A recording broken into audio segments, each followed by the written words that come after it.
During a ballistic missile launch in late 2022, something strange happened, something the world had never seen before. Amid rows of hardened generals in gray uniforms, a teenage girl stood front and center, wearing a pristine white fur coat. By her side was none other than Jong Un, her name Kim Ju-ai. And if you think her appearance was just for show, think again. Since that day, she's appeared alongside her father at over 60 military and political events. She doesn't stand in the background. She stands in the spotlight, sometimes ahead of the country's top-ranking officials. North Korean state media first called her the respected daughter, then the shining star, and now the great guide, a title previously reserved only for the supreme leader or his successor. No one knows her exact age. No one in the country is even allowed to name their child Ju-ae. And behind the scenes, a quiet machine is preparing her not just as a symbol, but possibly as North Korea's next ruler. But this isn't a fairy tale. One of the 8 creepy secrets you are about to hear may change the way you see her forever. 1. The first girl publicly groomed for power. In a regime where power has always been passed from father to son, Kim Ju-ae is rewriting the rules by simply being visible. No child of a North Korean leader has ever appeared so frequently, so publicly, and with such obvious symbolism. Since November 2022, she has stood beside Kim Jong Un at military inspections, missile launches, and high-level government events. But what's more shocking than her presence is her positioning. She's never in the background. She's in the middle, flanked by generals and high-ranking officials who bow in her direction. Every photo, every camera angle screams one thing: succession, and North Korean propaganda is echoing that message. First, they called her respected daughter a soft title. Then, shining star, a clear signal. But in early 2024 came the bombshell great guide. That title has only ever belonged to North Korea's leaders. At this point, it's no longer speculation. Kim Ju-ae isn't being shown to the world. She's being presented to a nation trained to see divine leadership in staged images, and she might be next. 2. A life of luxury in a starving nation. While millions of North Koreans shiver in sub-zero winters, wear threadbare clothes, and survive on rationed corn, Kim Ju-ae walks in fur-lined coats that cost more than 6 years of the average citizen's salary. She's been spotted in custom white fur, oversized designer sunglasses, black velvet scarves, and tailored outfits suspected to be from Dior or Louis Vuitton, though all logos are carefully removed. Even her gloves are rumored to be lined with silk imported through backdoor channels.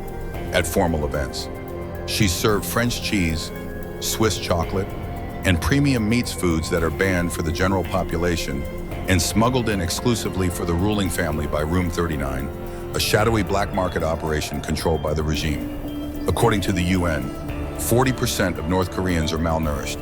Children are stunted in height and weight. Hospitals lack basic supplies. But inside her insulated palace, there's no hunger, no cold, no shortage of anything. Kim Ju-ae doesn't just live better than her people, she lives like they don't even exist. And that contrast isn't accidental, it's engineered.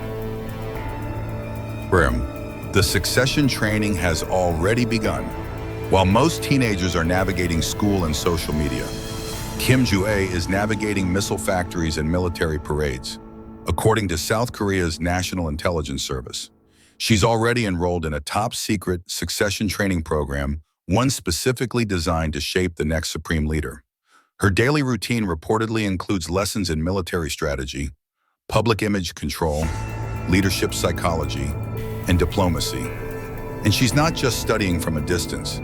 In just over a year, Kim Ju-ae has attended more than 60 high-level military events, more than some mid-ranking North Korean officials attend in a decade.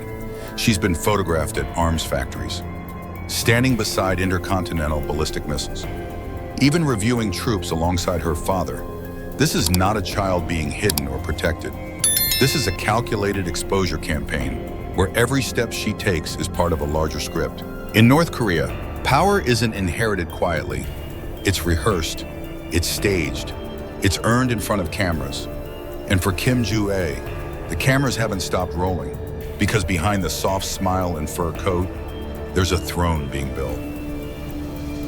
Or mentored by the two most powerful women in North Korea.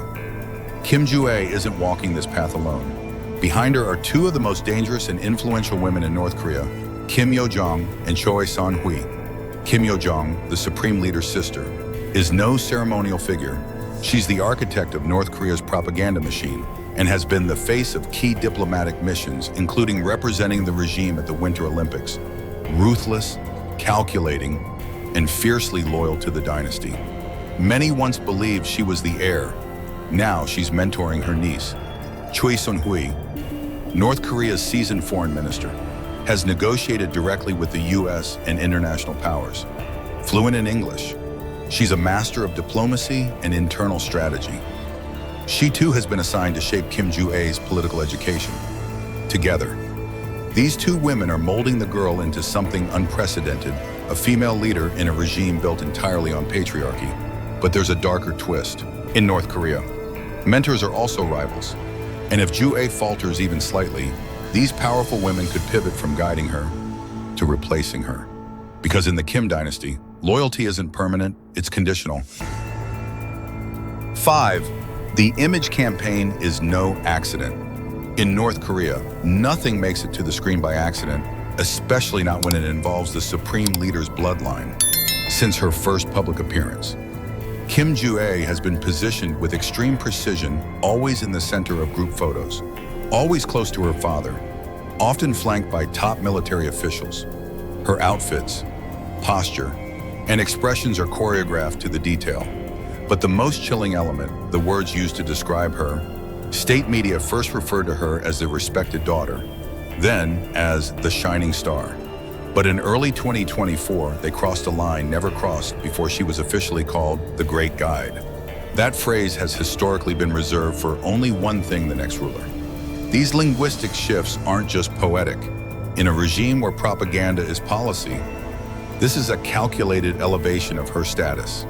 Each title is a signal to party elites, and the military prepare for her. Kim Joo-ae isn't just being introduced, she's being mythologized.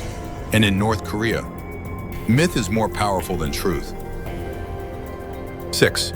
Protected like a head of state, Kim Joo-ae may be young, but her security detail rivals that of world leaders, according to South Korean intelligence. North Korea has deployed a multi-layered protection system around her, designed not just for safety, but survival. Whenever she appears in public, signal jammers are activated to block GPS tracking.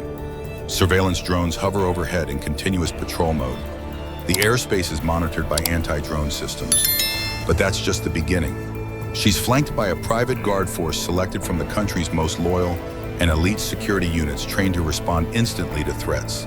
From sniper fire to civil unrest, these guards don't speak. They don't blink. They obey only the Kim family. Many of the events she attends: military parades, factory inspections, missile site visits are triple locked for security, with covert teams stationed along every possible exit and entry route. And all of it, this massive infrastructure of protection, is for a teenager who doesn't officially hold any rank. It's not just safety, it's symbolism. Because in North Korea, who gets guarded tells you who will be crowned.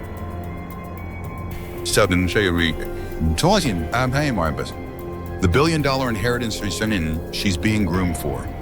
If Kim Joo-ae truly becomes her father's successor, she won't just inherit supreme power, she'll inherit one of the most secretive fortunes on Earth.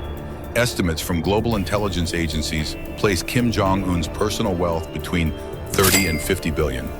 But this isn't money from the state treasury, it's dark money, hidden deep within an underground financial network called the Revolutionary Fund, managed by the infamous Office 39. Where does it come from?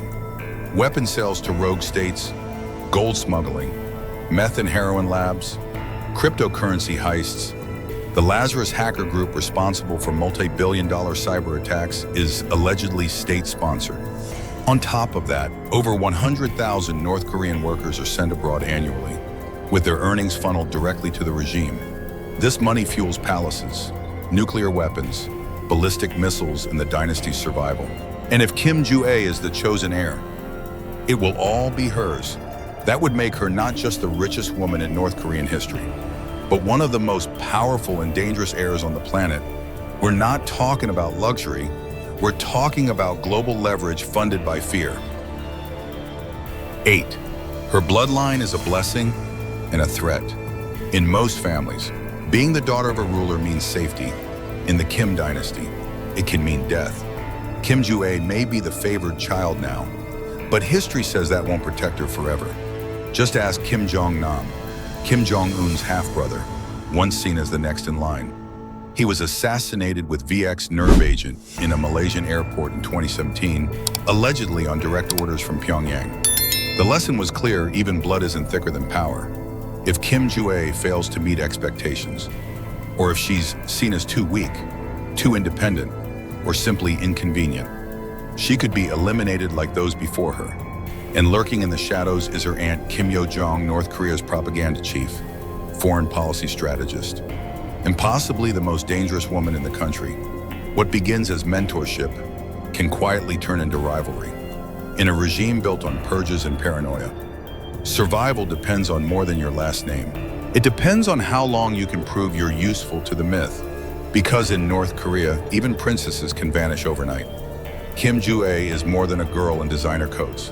She's the center of a political experiment unlike anything North Korea has seen. A teenage girl elevated as a possible heir to a nuclear-armed regime, surrounded by billion-dollar wealth, guarded like a head of state, mentored by power brokers, and yet, walking a path stained with blood. Her future is uncertain. She could be crowned the first female ruler of North Korea, or, just as easily, disappear, erased by the same system that created her. Because in the Kim dynasty, power isn't inherited with love, it's borrowed with risk.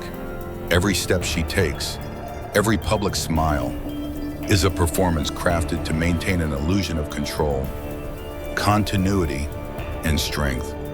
But behind that illusion lies something much colder, a regime that has always sacrificed family when power's at stake. So what do you think? Is Kim Joo-ae truly North Korea's next leader?